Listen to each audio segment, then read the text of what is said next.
সবকিছু যদি আল্লাহ সৃষ্টি করে থাকে তাহলে আল্লাহকে কে সৃষ্টি করেছে? এই প্রশ্নটির সম্মুখীন আমরা প্রায়ই হই, যেটা অমুসলিমদের কাছে হতে পারে, যেটা নাস্তিকদের কাছে হতে পারে, এবং আমাদের মতো মুসলমানদের মাথায়ও এই রকম প্রশ্ন ঘোরে।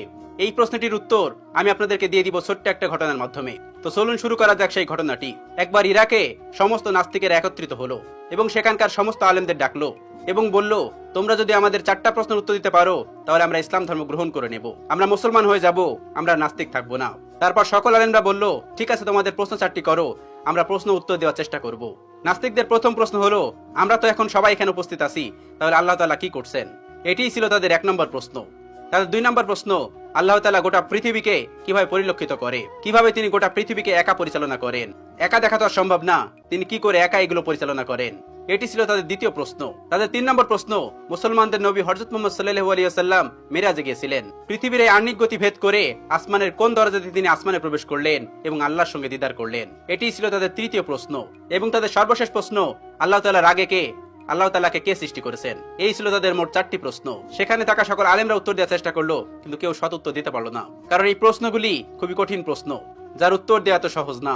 তারা কেউ পারল না তাদের উত্তর দিতে। ওই সবস্থল থেকে কিছুটা দূরেই ইমামে আজম আবু হানিফা রাহমাতুল্লাহর বাড়ি ছিলেন। আপনারা অনেকেই জানেন, ইমাম আবু হানিফা রাহমাতুল্লাহ কাপড়ের ব্যবসায়ী ছিলেন। তো শহরের পাশেই তার বাড়ি ছিলেন। তার কানে এই খবরটি গেল। তিনি জানতে পারলেন সবস্থলে এই ঘটনাটি ঘটছে। তিনি দ্রুত বাড়ি থেকে বের হয়ে সেই সবস্থলে উপস্থিত হলেন। তার বয়স তখন মাত্র 13 বছর। তখন তিনি 30 পারা কোরআনের হাফেজ। তিনি সেখানে উপস্থিত হলেন এবং তিনি পিছন থেকে বললেন, আমি তোমাদের এই 4টি প্রশ্নের উত্তর দিতে চাই। সবাই সেখানে অবাক হয়ে গেল, এই ছোট্ট বাচ্চাটি এই কঠিন কঠিন প্রশ্নের উত্তর দেবে? অবাক হয়ে তাকে ডেকে নিল এবং বলল, তুমি আসো। তিনি বললেন, আমি তোমাদের এই সকল প্রশ্নের উত্তর দিব। সবাই রাজি হলেন। তিনি বললেন, প্রশ্ন কে করবে? একজন দেখিয়ে দিলেন, ওই যে মঞ্চে যে বসে আছেন উনি প্রশ্ন করবে।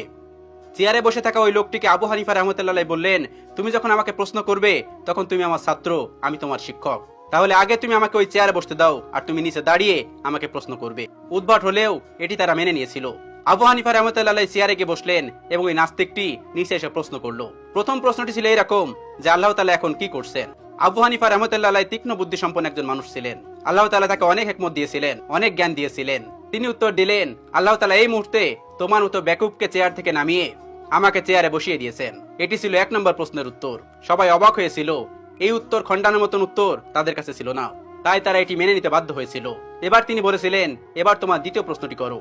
দ্বিতীয় প্রশ্নটি করলো, আল্লাহ তাআলা একা এই পুরো পৃথিবীকে কিভাবে পরিচালনা করে?